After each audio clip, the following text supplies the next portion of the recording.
আমি এই মসজিদের পাশে দাঁড়িয়েছি।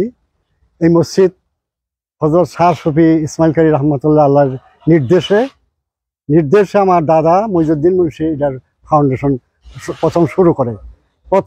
তিনি শুরু করেন। তারপরে আস্তে আস্তে এটা বহু চড়াই উতরাই বহু কিছু ইয়ের পর আমরা ব্রাহ্মণবাড়ির মানুষ অবহেলিত বা দরিদ্র ছিলাম। আস্তে আস্তে আমরা সবাই, গ্রামটা উন্নত হয়েছে, লেখাপড়ার সব দিক দিয়ে উন্নত হয়েছে। আমরা এই মসজিদটা ভালোভাবে সুন্দরভাবে করতে পেরেছি। পাশেই দেখতেছেন আমার পাশে দাঁড়ানো একটা গাছ।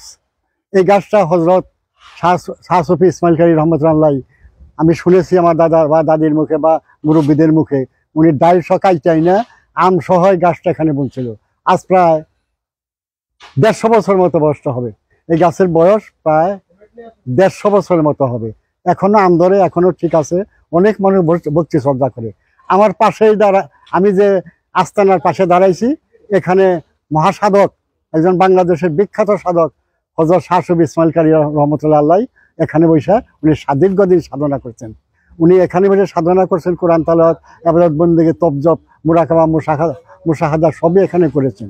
আমরা এটাকে রক্ষা করার জন্য, এটাকে আমরা সুন্দর করার জন্য, এটাকে আরও যাতে আরও মানুষ যেন দর্শনীয় হয়, তার জন্য আমরা কতিপয় যুবক, আমরা আমাদের গ্রামের ভাইস্তা বা আরও যারা আছে সবাই মিলে আমরা চেষ্টা করতেছি এটাকে সুন্দর করার জন্য।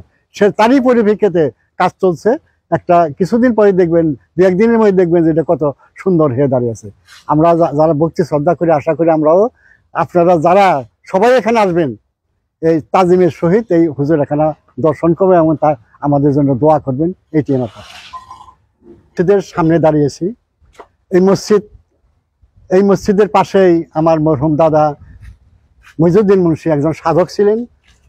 উনি অনেক কারি সাহেবের একজন প্রধান খলিফা।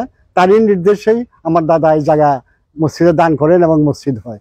উনি এখানে সাহিত্য আছেন। এখানে আমার বাবা একজন শিক্ষিত, একজন সাধক, মোহাম্মদ মহিউদ্দিন মুন্সি, উনি এখানে সাহিত্য আছেন। এখানে অনেক লোকই আসে। আমরাও তার স্মৃতিকে রক্ষা করার জন্য আপ্রাণ চেষ্টা করছি। আমার ভাতিজা ভাইয়েরা, চাচাতো ভাইয়েরা, জ্যাঠাতো ভাইয়েরা যারা এখানে আছে, সবাই আমরা চেষ্টা করছি এই জায়গার আরো সুন্দর করবার জন্য তৌফিক দেয়।